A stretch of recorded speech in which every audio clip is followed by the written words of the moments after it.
మార్కెట్లో తగ్గుతున్న రొయ్యల ధరలు సాగుదారులను ఆందోళనకు గురిచేస్తున్నాయి. గత కొంతకాలంగా పెరిగిన ఫీడ్, సీడ్ ధరలకు తోడు విద్యుత్ బిల్లుల భారం ఆక్వా సాగుదారులకు ప్రతిబంధకంగా మారిన పరిస్థితుల్లో మార్కెట్లో తగ్గుతున్న ధరలు ఆందోళనకు గురిచేస్తున్నాయి. కిలోకు 30 నుంచి 40 రూపాయల వరకు తగ్గిస్తున్నారని రైతులు వాపోతున్నారు.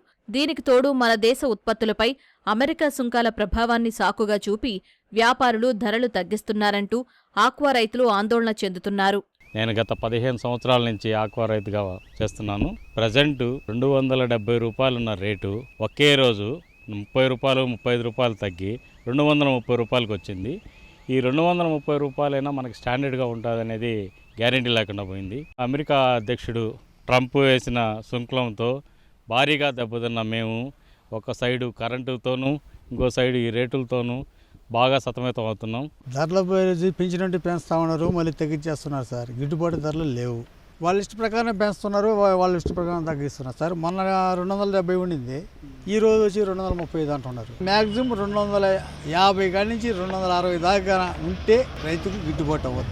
జిల్లాలోని ఇందుకూరుపేట, ముత్తుకూరు, తోటపల్లి, గూడూరు, వెంకటాచలం, మనుబోలు, విడవలూరు, అల్లూరు, కోవూరు, నెల్లూరు గ్రామీణం మండలాల్లో 40,000 ఎకరాలకు పైగా రొయ్యలు సాగు చేస్తున్నారు. ఉత్పత్తుల్లో కృష్ణపట్నం పోర్టు ద్వారా 50% అమెరికా దేశానికి ఎగుమతి చేస్తారు. ఏప్రిల్లో అమెరికా 26% సుంకాలు విధించిన సమయంలో మార్కెట్ కుదేలైంది. మార్కెట్ ధరలు కుప్పకూలడంతో రైతులు లక్షల్లో నష్టపోయారు. ఎప్పటికీ నష్టాలు కొనసాగుతూనే ఉన్నాయి. ట్రంప్ సుంకాలను అడ్డం పెట్టుకుని వ్యాపారులు మరింత ధరలు తగ్గిస్తున్నారంటూ రైతులు వాపోతున్నారు. నేను దాదాపు 92 నుంచి చేస్తున్నాను కల్చరు. టైగర్ చేశాను, తర్వాత వనామేజ్ చేశాను, మధ్యలో సీబాస్ కూడా చేశాను అనమాట. అయితే రేట్లు అనేది మా చేతుల్లో ఉండడం లేదు. ఒక ఉత్పత్తి చేస్తే ఆ ఉత్పత్తిదారుడు రేట్ వేస్తాడు, మనం కొన్ని దాని మీద తగ్గితే మనం కొంటాం అనమాట. రొయ్యలు అలా కాకుండా వాడే చెప్తే ఈరోజు రాత్రి పుణుకొని తెల్లకే 40 రూపాయలు తగ్గిపోయింది అంటారు. అంటే ఒక టన్ను 40,000, మాకు వచ్చేదే 5 రూపాయలు. ఏమీ అర్థం కావటం లేదు. యాక్చువల్గా ట్రంప్ కాదైతే అప్పుడే తగ్గలేదు, మళ్ళీ పెరిగినాయి. 210కి 205కి 190కి కూడా అమ్ముకున్నాము. మాకు అప్పుడు మెటీరియల్ ఉంది. ఇప్పుడు మెటీరియల్ అంతా అయిపోయిన తర్వాత రేట్లు పెరిగినాయి.